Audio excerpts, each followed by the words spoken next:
নীতিশ এনআইটির জমি প্রদান ব্যর্থতা রয়েছে। মুখ্যমন্ত্রী নীতিশ কুমার আজ তার নিজের আমলা সমালোচনা খোশমেজাজ যদ্যপি যখন সময় প্রতিশ্রুত সময়ের মধ্যে তার মাতৃশিক্ষায়তন জমি প্রদান তার ব্যর্থতার অনুতপ্ত।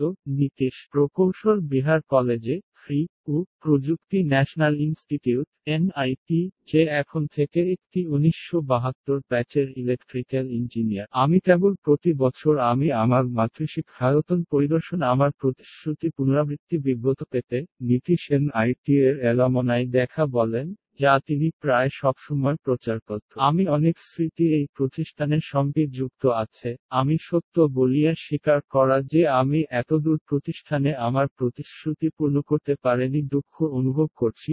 নীতিশ তারপর চঞ্চল কুমার, সম্পাদক মুখ্যমন্ত্রীর সচিবালয় এবং পাটনা জেলার ম্যাজিস্ট্রেট সঞ্জয় কুমার আগারওয়াল, যারা উপস্থিত ছিলেন বিলম্বের জন্য ভুটান সরকার ইতিমধ্যে বৃহদায় এনআইটি জন্য জমি 100 একর বরাদ্দ হয়েছে, নীতিশ বলেন। চঞ্চল কুমার আগরওয়াল নিশ্চিত করতে হবে যে প্রতিষ্ঠানের জমি দখল পায় এবং যখন আমি পরিচর্যা অ্যালমনাই পরবর্তী সময় পূরণ এটা তার প্রাঙ্গণে তৈরি করে, তিনি চঞ্চল পলকাটা বললেন। চঞ্চল একটি আইআইটি স্নাতক যখন আমি আইআইটি পাটনার জন্য জমি 500 একর জমি চেয়েছে ঘোষণা। চঞ্চল দ্রুত পদক্ষেপ মধ্যে আন্দোলিত আপনি দেখতে পারেন যে আইআইটি পাটনা বৃহত্তর তার নতুন ক্যাম্পাসে স্থানান্তরিত হয়েছে কিন্তু এনআইটি দুর্দশার যা 5 বছর পরেও জমির জন্য ব্যাটেলিং হয় তাকান, সূত্র জানায়। এনআইটি 2011 এনআইটির জমি বরাদ্দ সম্পর্কে